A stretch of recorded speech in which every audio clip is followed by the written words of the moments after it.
And then let me just. Do I have to get into a rant with you two now? Sorry. So, thank you. I'm sorry, you guys. I have been lax on the recording. This is a handsaw. It's got some odd teeth. I don't know. Hand saws, all saws they have their designation. The different saws are all designated by teeth. I mean, it's usually teeth per inch. So if I was to count these, I don't see what this is, this blade. These are kind of odd teeth. It's an all-purpose saw, but I'd say this is about an 8-tooth. They come in 6-tooth, 8-tooth, 10-tooth, 12-tooth, 14 teeth, and that's per teeth per inch. Hand saw, that's what a hand saw does. It saws like that. There's a technique to it. I'm not going to show you right now, but I will show you the basic thing that you need to know about a saw, and that's the set of the tooth. And I mean any saw. The hand saws I'm going to show you, as well as the saws as we get into power tools, with the set of the tooth. So all teeth, you can't really see it all that well. So I'm gonna draw it for you. All teeth have set. S-E-T, set. Now, I'll bet most of you are wondering what in the heck is set.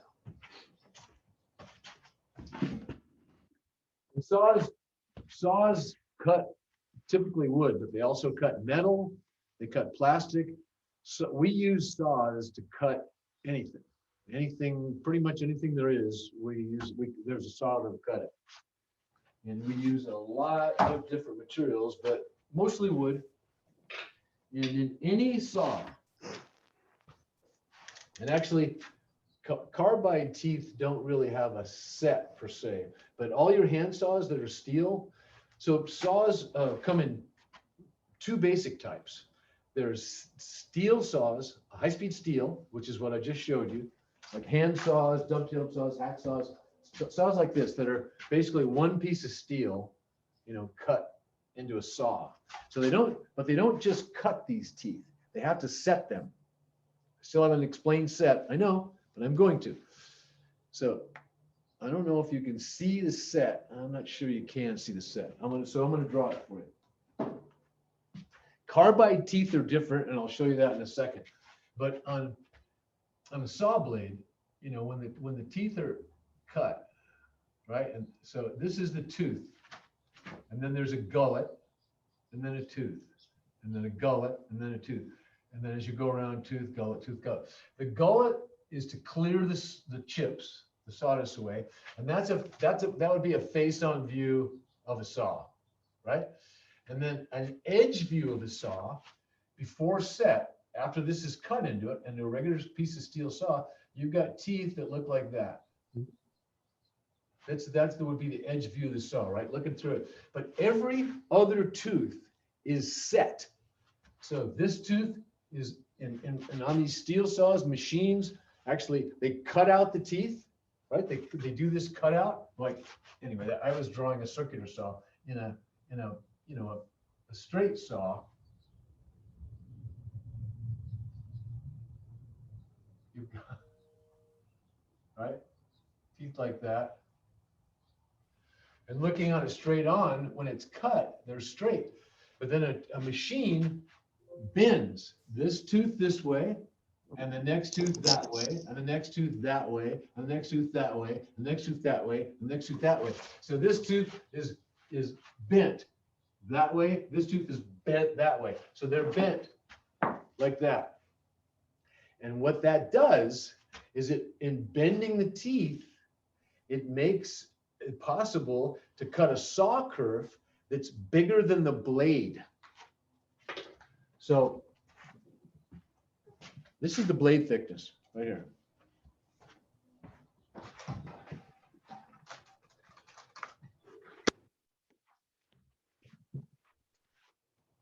All right, it's 5 thousandths, right?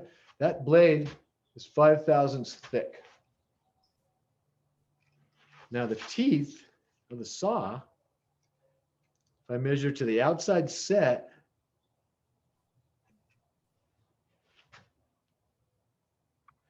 it's 7.5 thousandths.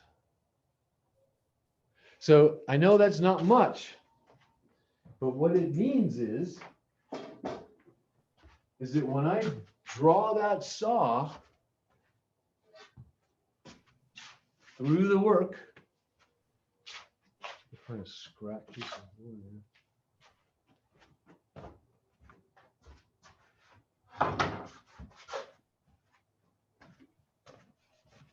When I draw that saw through the work and make a kerf,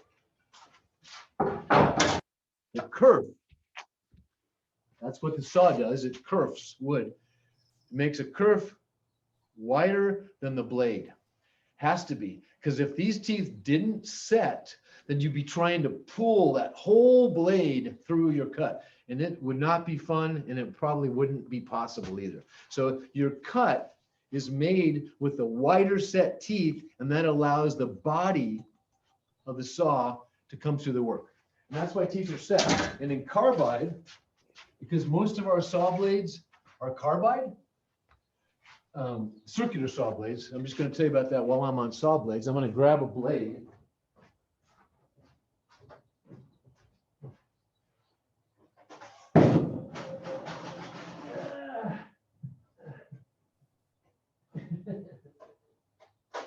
Okay.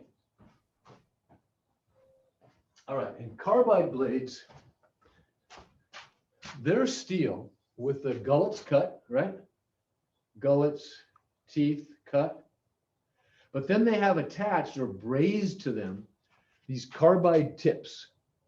Now you're not going to see this in most hand saws, you're not going to see it. But these carbide tips, if you look close at them, this is called an ATB, which is alternate top bevel. So this is an ATB saw, which is an alternate top bevel, which means this tooth is beveled like that. The next tooth is beveled like that. The next tooth is, you get it? So by virtue of that, it cuts, these are thicker than the blade, thicker than the blade. And in this case, in a saw like this, in a carbide tooth like saw like this, the blade, wow, is 7 thousandths. And the carbide is 10 thousandths, 7 and 10 thousandths. So 3 thousandths.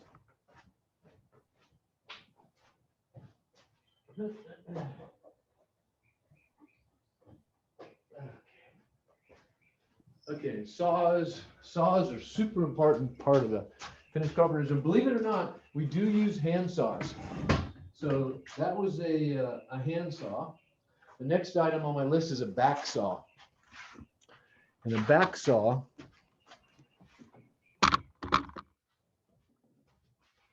for some reason, we don't have a back saw or a dovetail saw, so I want to show you one.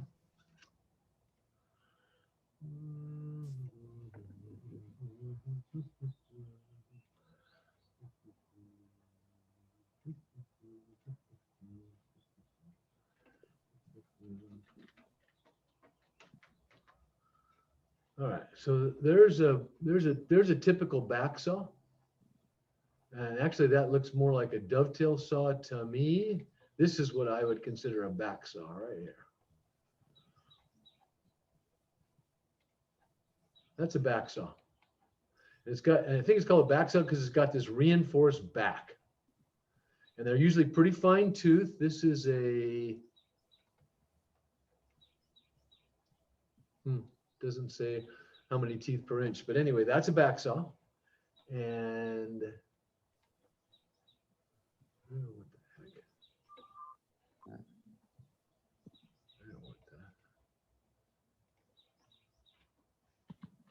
And the dovetail saw is a back saw. This is a very typical dovetail saw. It's a back saw of, it's also a back saw because it has that reinforced back. It's a straight saw, very fine tooth. That's a typically shaped dovetail saw. And that's a saw that most finished carpenters have to do fine saw work. And you really, and it was a saw originally made to do dovetail joints, which we can talk about at some point, but not today. Okay, so that's a dovetail saw and a back saw. And then a Japanese pole saw is the next on my list.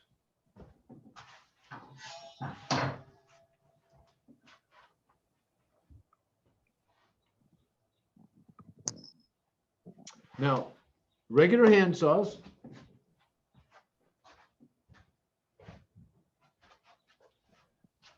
cut on the push stroke. Push stroke. Push stroke. That's how they cut. A Japanese pole saw cuts on the pole stroke. Pole stroke. They're really cool saws. They have really fine set and really fine teeth. You can see this is probably I don't know. This is probably 15 or 18 teeth per inch on the top, and then probably 10 or 12 on the bottom. So it's a little, and the more teeth per inch, the finer the cut, the more poles it's going to take to do it. Also, the more teeth, the coarser the cut, it takes less poles to do.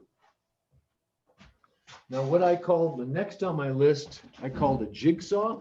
I meant coping saw. These can be called jigsaws too, but they're really a coping saw. And that's a coping saw. Now, coping saws are for coping. And that's not, I don't mean you use this to cope with the problems of your life or your terrible personality or your bad relationship or your bad hair day. I'm just kidding, right? Has nothing to do with coping with life. That's another subject altogether. This is a very fine tooth saw. Super fine tooth. And you can't even see the teeth, can you? They're there though. And it's for coping, and you can move it around. You can move the blade around, right? You can move it like that. And it's for doing tight turns and very intricate and small work. And it's also for coping. Now, we haven't talked about coping, but coping is how, I'll show you a cope joint and then I'll leave it alone because it gets kind of complex, and we'll do it when we get into, when we get more into the finished stuff, right? More into the advanced finished stuff. But this is baseboard with a pretty good size profile, right? Baseboard. Now that's a miter for a baseboard. This is a cope. So that joint has been coped, and it's been coped for an inside miter so that we can do a miter that's not a miter by doing a cope joint.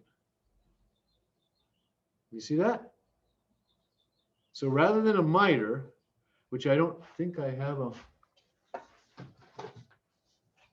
let's see, these are all coped.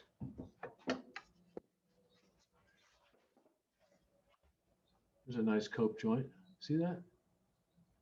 And so the idea in a cope joint, and using, I like to use a jigsaw, but you use a coping saw to cut that out, right? Is that you cut this and cut a 45-degree miter on it. So it looks like this, right? 45, only the opposite of it.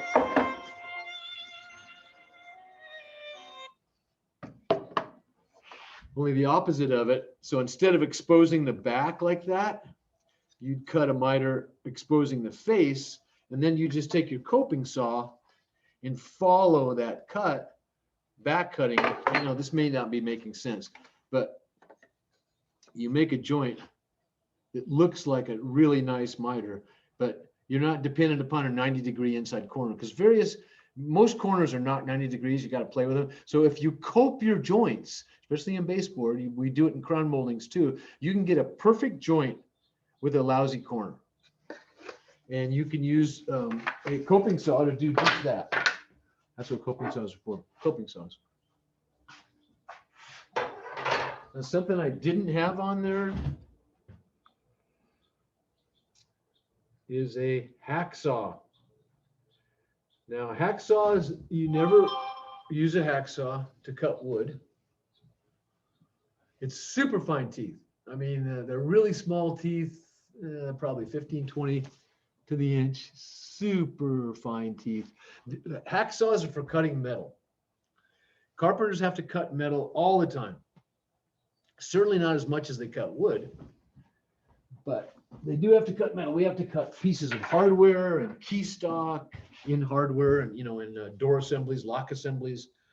We have to cut pipe sometime, copper pipe. There's just a variety of things that you'll need a hacksaw for to cut.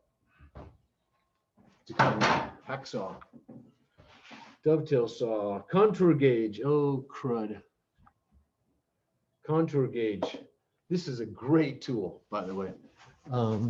Let's see. Shoot.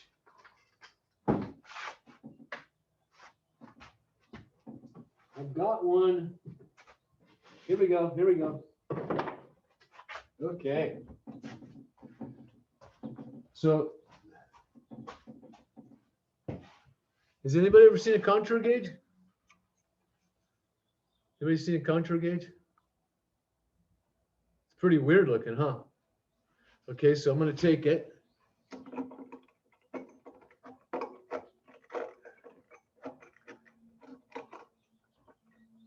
This one's really stiff. This one's gotten pretty stiff over time. Oh my gosh. But it's a gauge. So if you want to duplicate something like this molding, this contour, you can take this contour gauge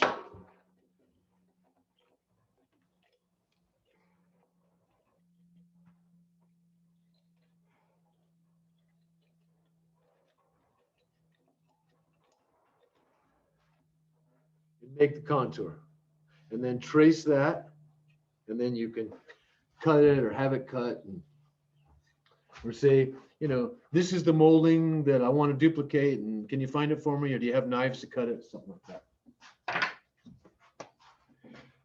Something that we haven't talked about, and then I want to take a minute to talk about it right now, and that is. Hello. Hello.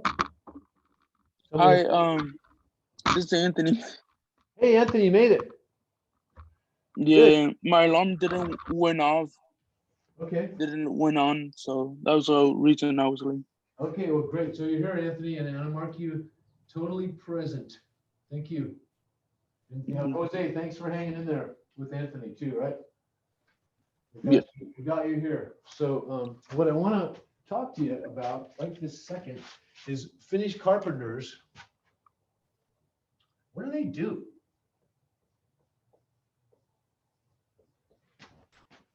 What does a finished carpenter do? Okay, I want you to unmute. Wait, it was me? I want anybody to unmute and tell me what a finished carpenter does. Tell me one thing. What do they do? Cabinets. Build cabinets? Yeah, no. A good finished carpenter should be able to install cabinets.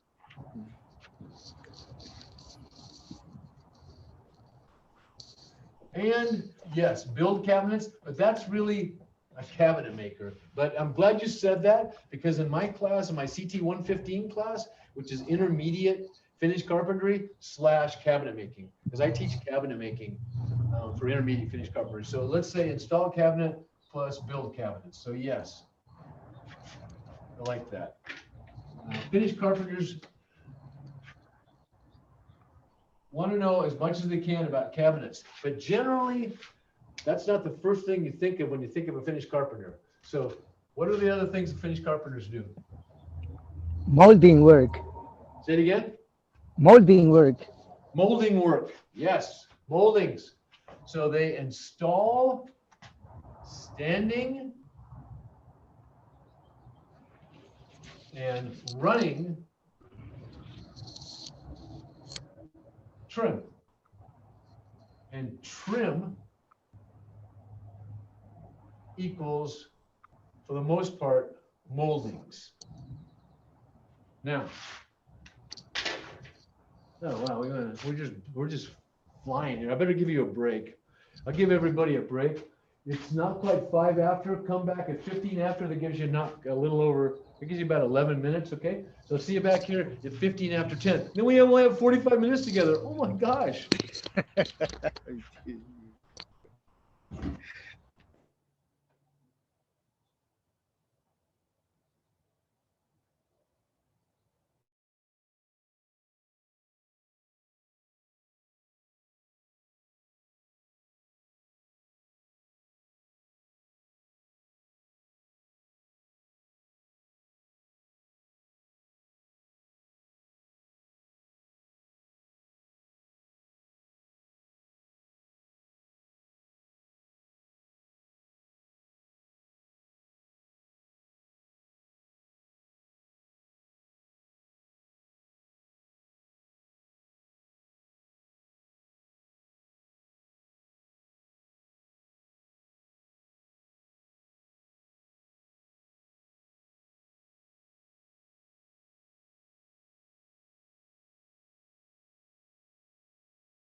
I'm back.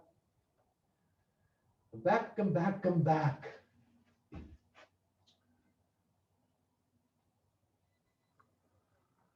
I'm back. Are you guys back? Okay, come on back, everybody. And then somebody help me remember what I was talking about. And I recorded our break, which I'm sure is really fun. Contour gauge. Showed you a contour gauge. What was I doing? Oh yeah, finished carpenter stuff. Okay, come on back, everybody. Esma, Esperanza, Carla, Francisco, Levi, Monica, Yakub, Anthony, Brian, Brianna, Francisco, Levi, Carla, Yakub, Lionel. Where are you guys at? Carla, Yakub, Lionel, Levi, Francisco, Brianna, Jose. Come on in. Come on in. So we left off with finished carpenter jobs. What finished carpenters do? They install cabinets and they build cabs, but building cabs is really cabinet maker stuff. But good finished carpenters can build cabinets and do build cabinets. Mostly finished carpenters are called trim carpenters because they install trim and they install standing and running trim. So, do you know what door casing is? Door casing.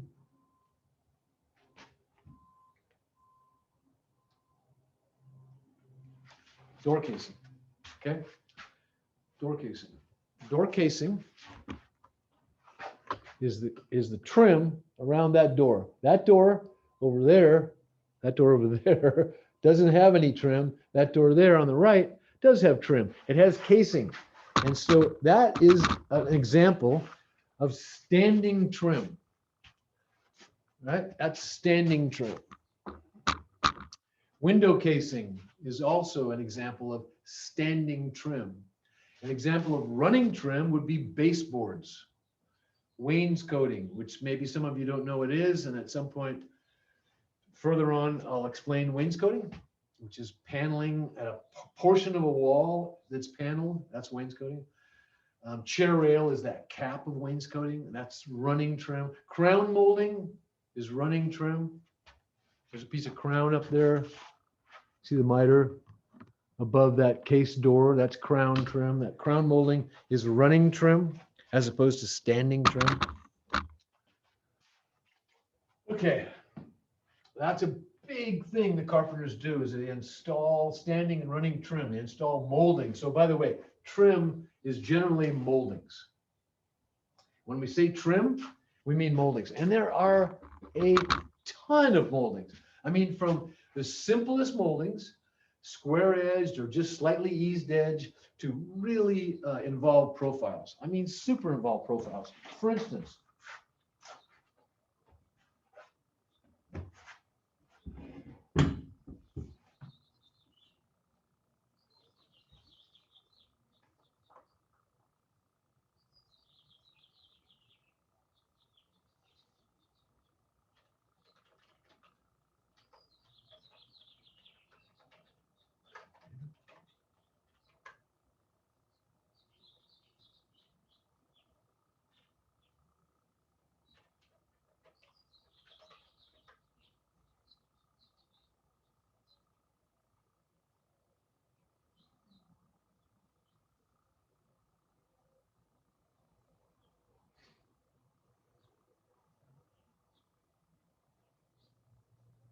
oh, come on. Don't do this. Don't take forever. All right. Soroyan is a company that's based in LA. I bought tons of stuff from it. A really, really great lumber company. Really clean. And they have a whole lot of, they have a variety of really good molding profiles. And they have it, the best news is they have a good stock of it. They have their own mill, and they have it in different woods. So they have it in cherry and black walnut and clear alder and knotty alder and poplar and I mean, they just have it in a ton of woods. Red oak, white oak. They have a great catalog, but those are the kinds of moldings. Applied moldings, you'll see bases, base use cap bases, beaded panelings, casing, back, chair rails, corner moldings. I mean, there are moldings made in MDF, which is a medium density fiberboard, which is a cheaper molding. They're made in 16-foot lengths, and you can buy them pretty cheap, and they paint up great, and they're pre-primed. I'm not sure what a Palace molding is. I think it's a real fancy molding. Then there's accessories. So let's look at a couple moldings. So these are not pictures, these are drawings, but these are casings. These are things that would go around windows and doors or openings that are jammed that you'd want to case. And there are a lot. And you can put different ones together to make different multiple build-up casings. And as we get further into this, as we get into the intermediate finish stuff, I'll be showing you some examples of some buildups that are easy to do. I mean, look at that thing. That's 5.5 inches. And look at that profile. That's a lot going on. That's very Victorian. That's a very dramatic profile. Talk about dramatic profiles. Look at that profile. Oh my good golly. Who comes up with this? That's a dramatic profile. All of that. Unreal casings. And this is just the casings, right? We're still in casings. And then plinths. I won't tell you what a plinth block is. Well, actually will. A plinth block, they're called rosettes when they're up at the top of a trim, at the head of a door. And when they're down on the base, where the baseboard butts into them and the casing drops on top of them, they're called plinth blocks. And they're various sizes. And you can ask me about that if you want when we get in more into casings and crown and coping, hopefully later on. Look at that. That's pretty tall. 7 1/4. These are baseboards now, right? Yeah. These are baseboards. You'll notice the baseboards all have a square edge because they're meant to go down tight to a floor, and that the casings pretty much all have an eased edge. These are eased edges. Ease. See the ease on those edges? Those are very square. See that eased edge, eased edge, eased edge. Baseboards, square, square. And actually, most baseboards are slightly beveled so that you get this part out of the way, and just that part which meets the floor is the important part, because you don't see the back of it. The back of it's against the wall. Here's more baseboards, tons of baseboards with base caps, with rabbeted caps that go on square baseboards. Crown moldings, lots of crown molding. Oh, crown molding, look at the detail on that crown molding. Holy smokes. That'd be a hard coat. That'd be a hard one to coat to. That crown's 11 1/4 from tip to tip. That's huge. I wouldn't want to put that out personally myself. I did a really cool crown at my house. I'll show it to you. It's that one right there. The 3363. This one maybe doesn't look like much, but it is. And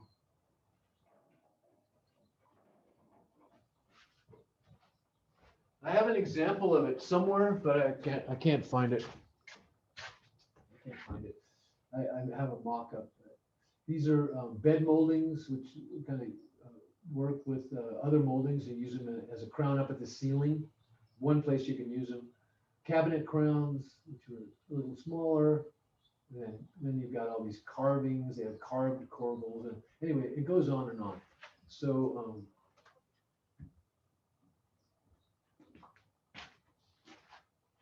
there's a lot of moldings, a lot of trim, a lot of moldings. And finished carpenters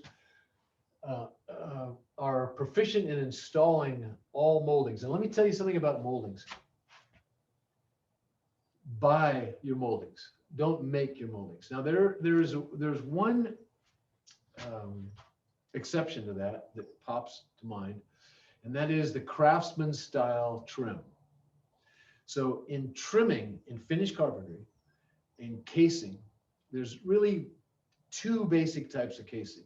There's a mitered casing, which most of your profile casings are mitered.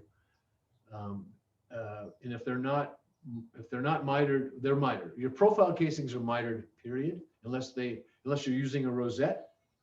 And your straight moldings, your square moldings, those are done in a butted fashion. They're butted and they're done in a craftsman style. Now I'm going to explain that right now. I'm going to stop and explain that. Because it's pretty important in the finished carpentry game.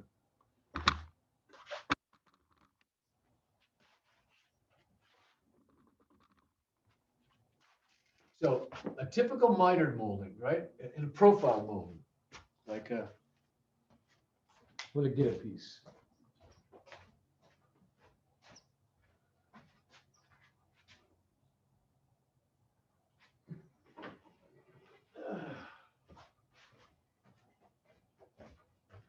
So here's a piece of casing. I think this is, it's not 7-Eleven. I think it's Colonial or Riviera. Anyways, they all have names. They have names with that, but multiple companies make these moldings in these same profiles. They might be fractionally different, but generally they're not.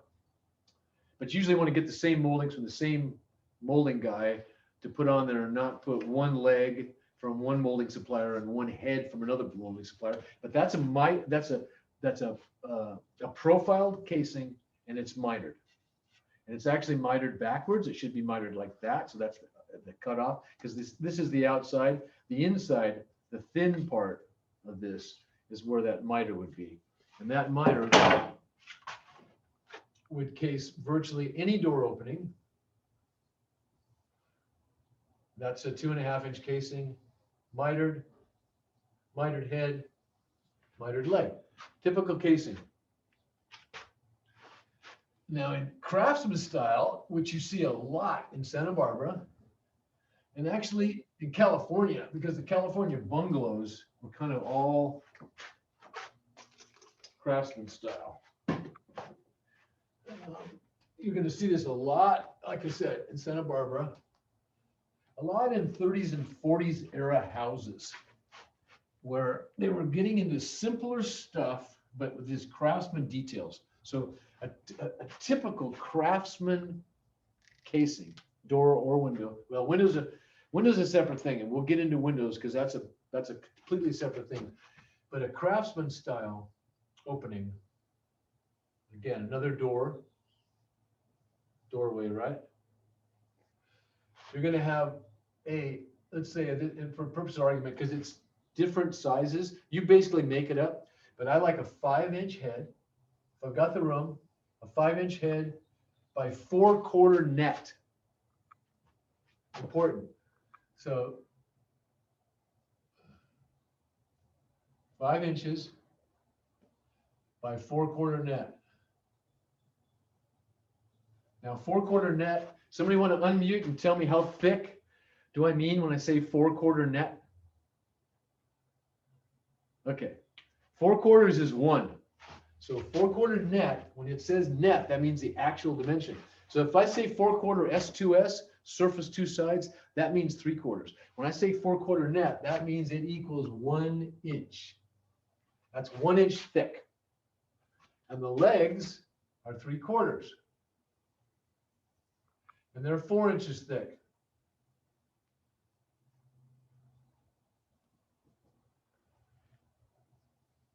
And they reveal anywhere from 3/8 to 1/2 inch. So blowing that up, that corner, if that's the 5-inch by 1-inch head, there's about a 3/8 to 1/2 inch reveal. So the head sticks out past the casing leg. Now, because these are just, if you look at an edge of that, they're square with a slight ease, right?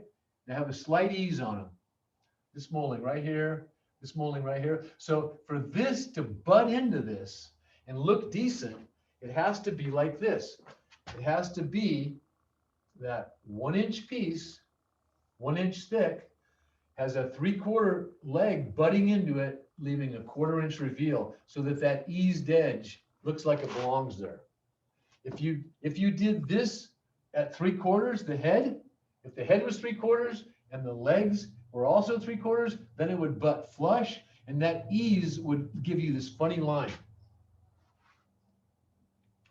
Some of you may be confused by that, and I can go over it. It's another point, but it's pretty important in the styles of casings that you understand mitered casing and Craftsman style casing, because we do that Craftsman style casing a lot, and you can make that yourself.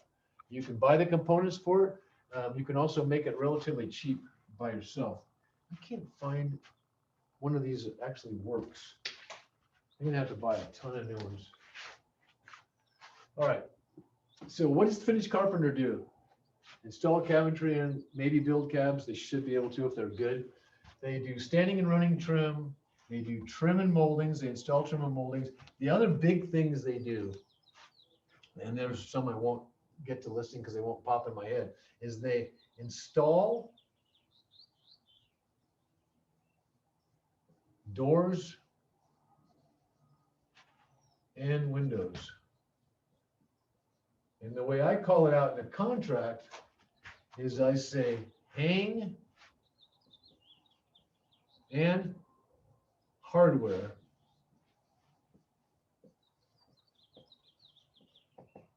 doors, interior and exterior, and hang windows, and then and I might put trim out as well. Door hanging is an art. Window hanging is less of an art, but it's an art too. It's definitely an art too. So trim carpenters install standing and running trim. They install doors and windows. They hang in hardware doors and they trim them out. They do, finished carpenters do staircases, handrail systems.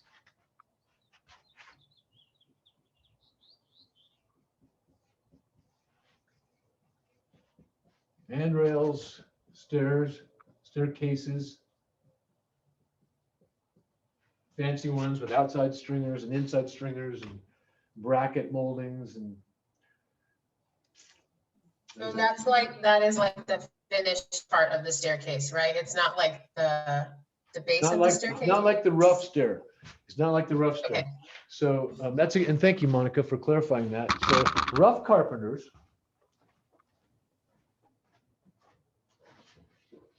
do the rough stairs, and they do them. This happens to be a. All right, this is a 10-inch run and a 7 1/4 rise, 7 1/4 rise. 10-inch run, 7 1/4 rise. This steps off just like that.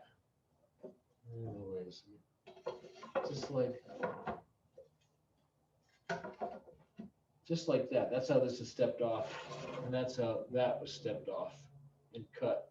So it's stepped off on the horse. No, you can't see that. Sorry. It's stepped off. This is a stair stringer. I don't know if you can see the lines, but this would be the top of the stringer. This is for the riser. This is a tread, riser, tread, and it's all laid out. And it's laid out with a steel square with stair acorns, or what we call these acorns or stair guides. They're screwed on based on the unit rise and the unit run, which is how we do stairs. And that's a rough stair stringer cut out by rough carpenters. And then the finished carpenters do all the stuff that shows.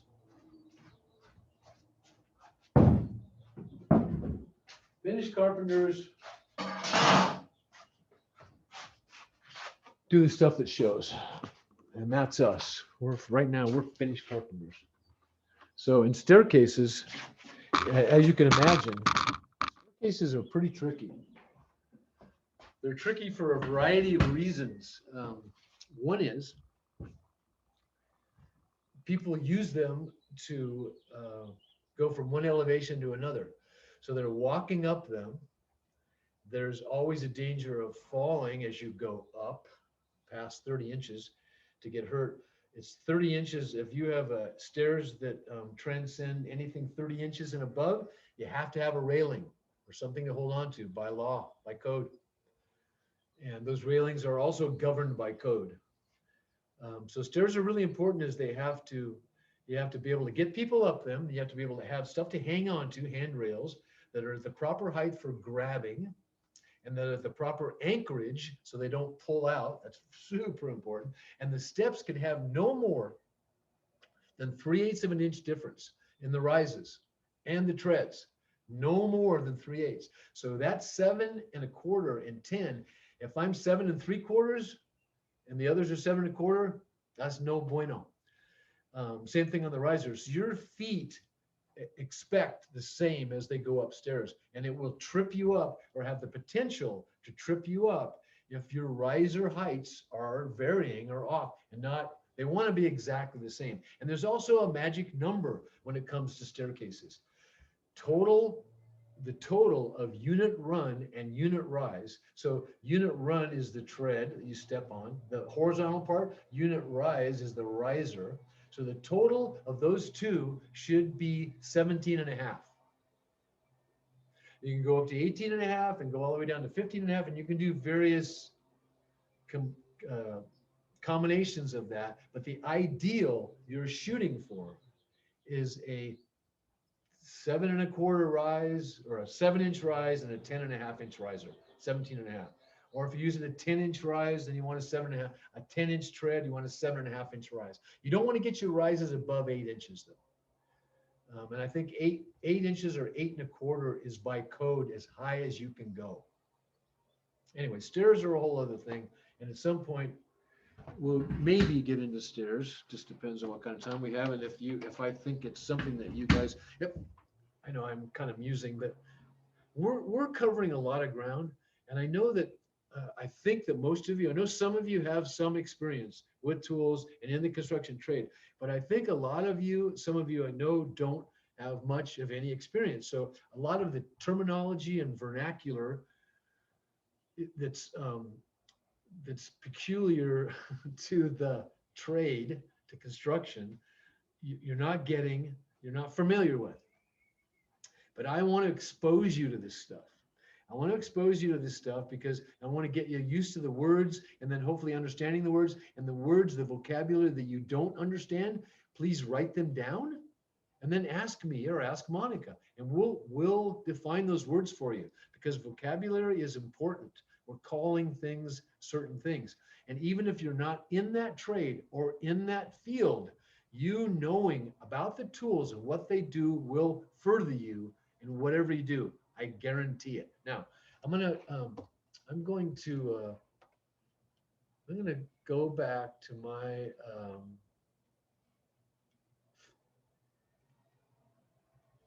my email, because I kept this. I try to blow through my emails and get rid of everything. I kept this.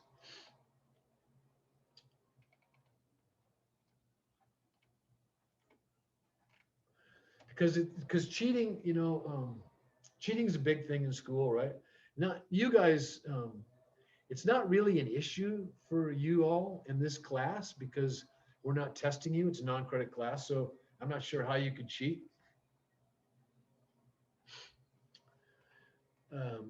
Doesn't really apply, but you may be going to school where there are grades and where cheating is a thing. So the fact that we've got the pandemic and distance education has made it challenging for teachers and educators that are concerned with cheating. Makes it a lot easier to cheat. So what's cheating? Well, according to this article, it's, where did I see this? So, well, it's collaborating with other students on a test, looking up answers, looking at your course materials when you're not supposed to, right? Doing stuff to try to find an answer to a test. That's not just having it in your head. That's pretty much it, right? That's how tests work. You have a test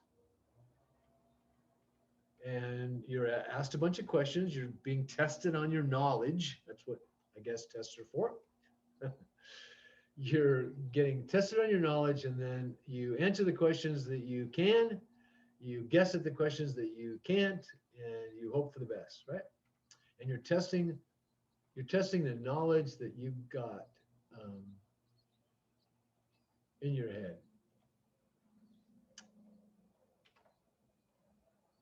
So that's not my philosophy. And I'm here to tell you my philosophy. And if you haven't noticed, I'm fairly opinionated in my philosophies. And then I'm not closed off and I'm not closed-minded. I'm open-minded. I'm open to other opinions. But I have my own opinions. And I've been on the planet long enough that my opinions are tried and true for me.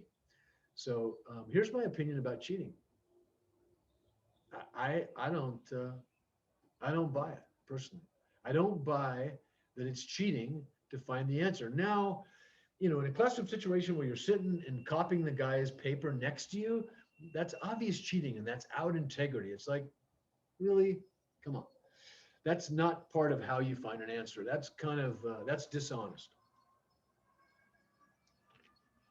In my classes, in my tests, they're all open book. They're all open phone. They're all open computer. They're all open everything. What I ask you to not to do is collaborate with your fellow students. But even then, to me, it's barely cheating because here's the bottom line for me. I want you to have the knowledge. And if you, for whatever reason, you didn't come to class, you weren't listening, you didn't read the book, you didn't get it, somehow you don't have that knowledge in your head that I'm testing you for. You can't bring it up. You can't recall that answer. I want you to find it because by the action of you finding it, looking for the answer in the book, looking for the answer on the internet, looking for the answer on your phone, you're going to get the answer and you're going to learn something. You're going to learn. You have already used skills to find out. And once you find something you didn't know because you're being tested on it, there's a good chance you could retain that. So where's the cheating come in? I don't get it. Maybe somebody can explain me sometime, but right now, all my tests are open book, open everything. I just don't encourage any collaboration unless that's part of the deal. So I showed you contour gauge. We're going to do a few more. We're going to keep going through the tool list. Tools are super important. So my next one is block plane and then jack plane. So I don't think there's a block plane here. I always had block planes, some planes. I have a jack plane. So let's go ahead and show you what a block plane is.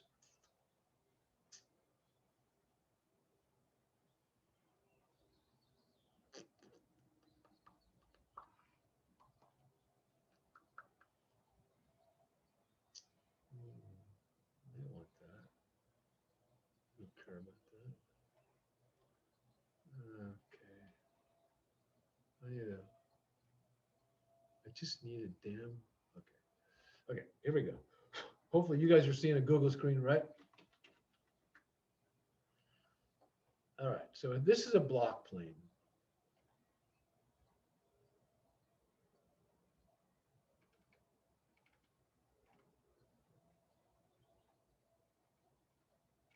Where are they? They just talk about them. Huh, there you go. No. There's one I don't recommend. That's a little more advanced block plane. That's a decent block plane. Here's the kind, a Stanley, that's a contractor grade block plane, the 6 1/4. That's the block plane I always had. And it allows you to plane small pieces. And a plane is it's a tool for shaving wood, and it has a blade. That's the blade right there, and it's locked in with that piece right there. It's called something I can't remember. That dials in the blade. It allows the blade to move forward and project down below the shoe of the plane, so that how much blade projects is how much you're cut off. The idea of a plane is the same, whether it's a block plane or a jack plane. And a jack plane. Oh, criminy, how does that happen? How does that happen?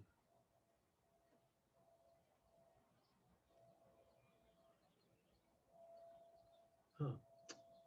Okay. And a jack plane is just a bigger version. And, you know, and then we'll get into power planes when we get into power tools, which is soon. That's a jack plane.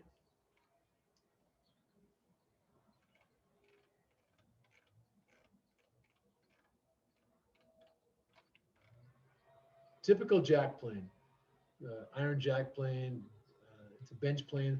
They look like that. You're not going to see, that's a pretty sophisticated one. It's the same principle exactly as that's the end of the blade. And there's a thing that allows you to move the blade down through a cut in the bottom of the shoe that the blade projects, the cutting edge projects. You grab a hold of that handle, and on the back and on the front, you guide it, push it along, and it shaves the wood. It takes down wood. It takes out saw marks. You can face plane. You can do all kinds of stuff with jack plane. Now, you're generally not going to see many of these planes by carpenters these days, especially younger carpenters, because they don't know about planes and about the fine finish work. They want to use a power plane. But jack planes, it's a great tool. I personally think it's a really great tool myself. So next on my list is a sanding block. Oh, baby, sanding blocks. Now, sanding blocks, sandpaper, abrasives. Sanding blocks we use by hand. There's a variety of ways to sand, but right now we're talking about sanding blocks, and I'm about to get you a couple. But we use the heck out of sanding blocks to ease edges, to take saw marks off, to smooth woods, and, to do a variety of things. They're for the finer work and sort of the finished parts of the work, because we want to use power tools to take off the heavier material like planes or knife tools, edge tools, and then belt sanders and orbital sanders to do the heavy sanding. But the fine sanding we can do with a hand block, and we can break edges and do all kinds of stuff. And I'm going to show you a couple hand blocks. This is my absolute favorite right here. And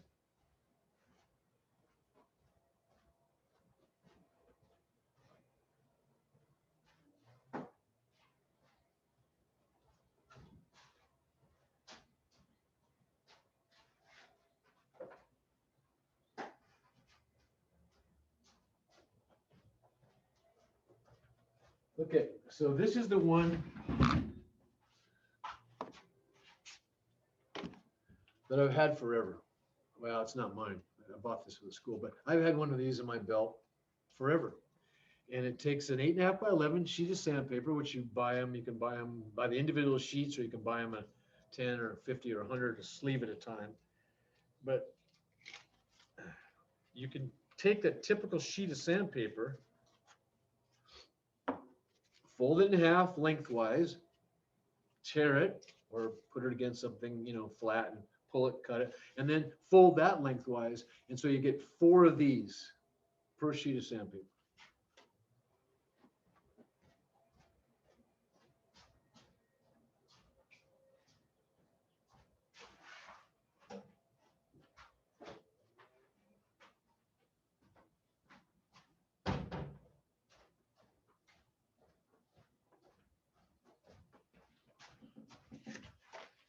Okay, did I say lengthwise? I was wrong. It's not lengthwise.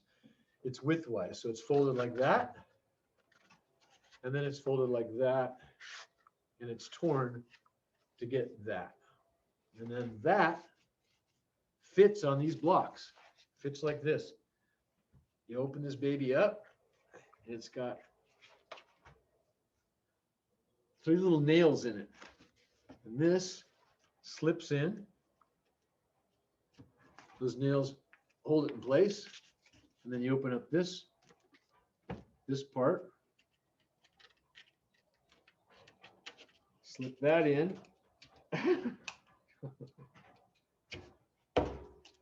Okay, and then you got something that backs up your sandpaper. So you can really push on it, keep it flat, right? And it fits your hand. It's made for, it's got a thumb groove and a finger groove right there that fits your hand. And it is made to sand, baby.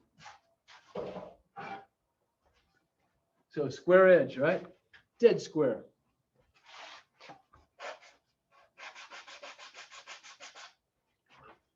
Nice eased edge. That's what sanding blocks are great for, easing edges.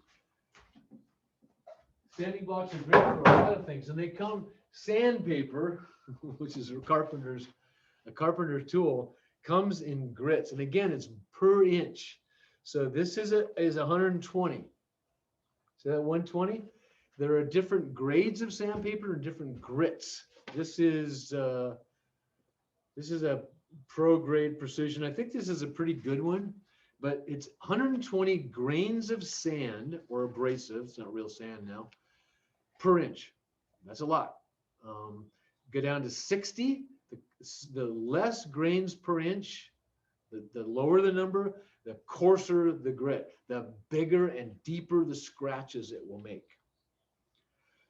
Sandpaper is generally 40, 60, 80, 100, 120, jumps to 150, 180, 220, and then it goes to like 280, 400, and 600. And then steel wool, different steel wools, but finer and finer grades. And finer grades are finer and finer abrasives that make finer and finer scratches. So the whole thing, the whole essence of sanding, to sand something smooth or sand out saw marks or shape something with sandpaper, is you shape it with the coarsest grain available, the coarsest grit available for the job, and take your wood with the coarse grit, and then after that, then you're just taking out the scratches. So if I start with 60, then I'm going to go 80, and I'm going to take the 60 scratches out with the 80. Then I'm going to take the 80 scratches out with the 100. Then I'm going to take the 100 scratches out with the 120, and the 150 takes out the 120. So you're just taking out the scratches of the coarser one that you used before. That's what you're doing. You do the real work with the coarsest one. So in other words, if you need to shape something or take saw marks off of something, don't start with 150 grit. You're going to be doing it forever, and you're going to get weird stuff. You want to start with the coarse stuff. You can buy these all day long. This is a 80 grit. 80 grit. Use the edge. You can see this one's fairly well worn out. It's a piece of foam. It's impregnated with the abrasive. You know, they're pretty good. They got a little give. They're good for sanding all kinds of stuff. This is probably the best sanding block, besides the last one I'm going to show you, which is my favorite, that you can do, and it's a belt, right? This is a belt sander. So someone has made this piece of plywood. Can't even get it off. Can't even get it off. Oh, here it comes. Someone's cut this piece of plywood to fit this belt. Now, we haven't got to belt sanders yet, but this is a 3x21 80 grit belt that someone's made it into a sanding block. Made a sanding block for it. So by virtue of this being on a piece of 3/4 plywood, you could really, really get on this. You could really take some meat off. This is a good shaping sanding tool when you want to use one by hand. Now, this is made by Festool. Festo, which is Festool. And you're going to see when we get into power tools, Festools are made in Germany, and they are the best woodworking tools money can buy, period. No ifs, ands, or buts. This is their stick-it sanding disc. It doesn't look like much, right? But all their paper is Velcroed. This is 80 grit. It just Velcros on.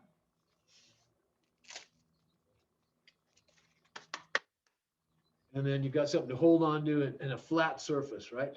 To sand. And then you just whip this off, put on the 100, whip that off, put on the 120. It's a really, really great tool. It's a great tool. Oh, it's 5 to 11. Shoot. Sanding blocks, tape measures, sand, glue bottle. All right, I want to do glue bottle. I'll just tell you about the last couple of things on my list.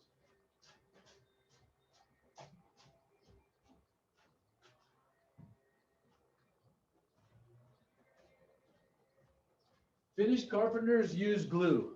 Rough carpenters don't usually use glue. They use epoxies and things like that. Finished carpenters use glue. This is just Gorilla wood glue. Gorilla is a great brand.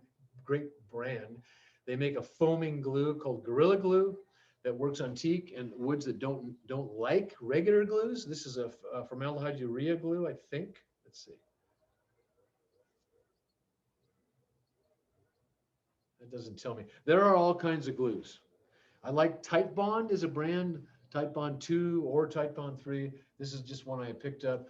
Glue bottles have applicators so that you you twist them.